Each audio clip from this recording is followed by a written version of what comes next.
Thanks for taking the time to listen to this vlog about my health status.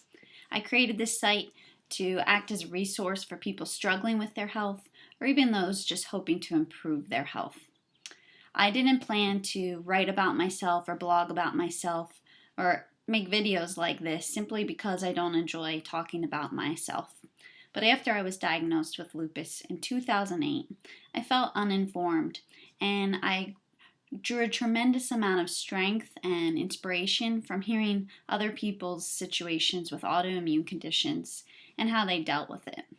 So I decided from day one that I would always be honest and upfront with you and offer my story and my experience to offer you support and some answers that you're seeking.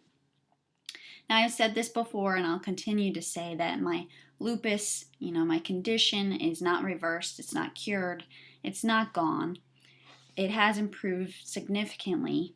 My inflammatory markers have come down, but I'm still not my old self, and I realize that it might always be this way. I particularly have trouble in the winter and the cold months because I developed something called chilblains, which are sores on my fingers and toes, and they're associated with inflammation, itching, burning, and they often render my hands useless.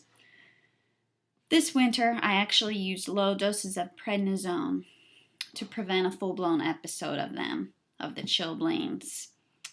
You see, the past 2 winters, I tried to go without the steroids due to their long-term side effects, risks associated with them, the fact that they weaken the immune system, and make myself dependent upon higher and higher doses. I even tried water fasting in place of the meds, but both times my hands became unusable and I ended up having to use steroid dose packs to calm them down. At one point, my hands became so bad that I was unable to shower for a week because simply the water hitting my hands was excruciating.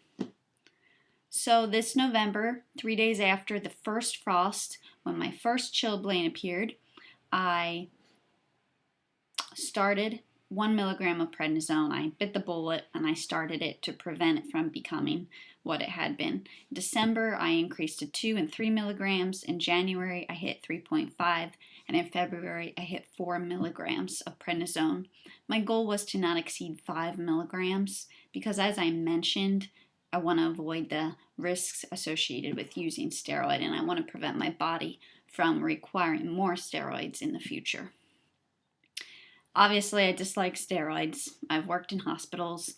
I've seen patients who have round, red faces, thinning hair, and brittle bones from chronic use of them, and I really want to avoid going down that road, especially since there are studies now that show that the use of immunosuppressive drugs over time increases risk of cancer. And yet each winter it seems unavoidable for me. In fact, the chilblains have started earlier and earlier each year, and they last longer and longer.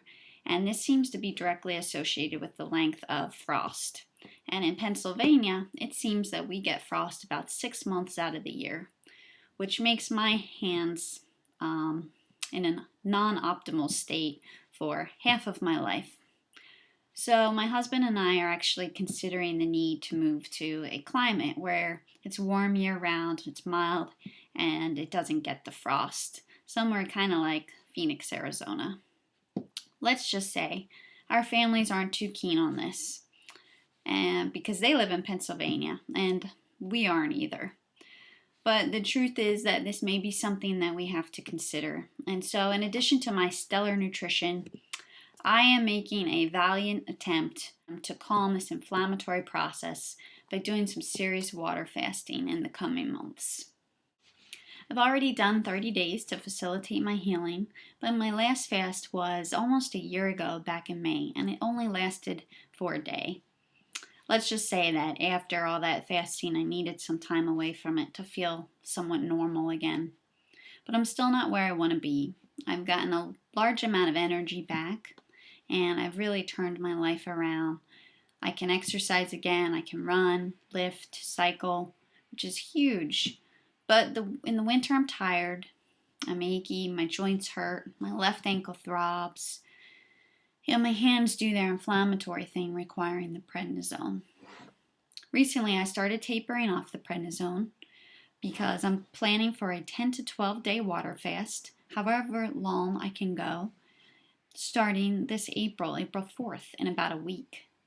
In May or June, I'll be attempting a second 10-day water fast, and in September, I'll be attempting a third, to total hopefully at least 30 days of water fasting in the next 6 months. Dr. Furman had indicated that because I tried shorter fasts in the past and did not receive the results I'm looking for, I should now try some longer fasting.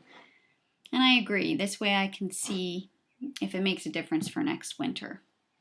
Since I have to be off all meds for fasting, I also have to do the fasting in the warmer months. So that's why I'm getting it going now. It's important to note that water fasting should be medically supervised by a trained physician, and I will be checking in with Dr. Furman as needed. So don't try this at home. Not that you were gonna. Why am I telling you all of this? For a couple of reasons, I suppose. For one, I want to be honest with you. I want to share my journey, both the good and the bad.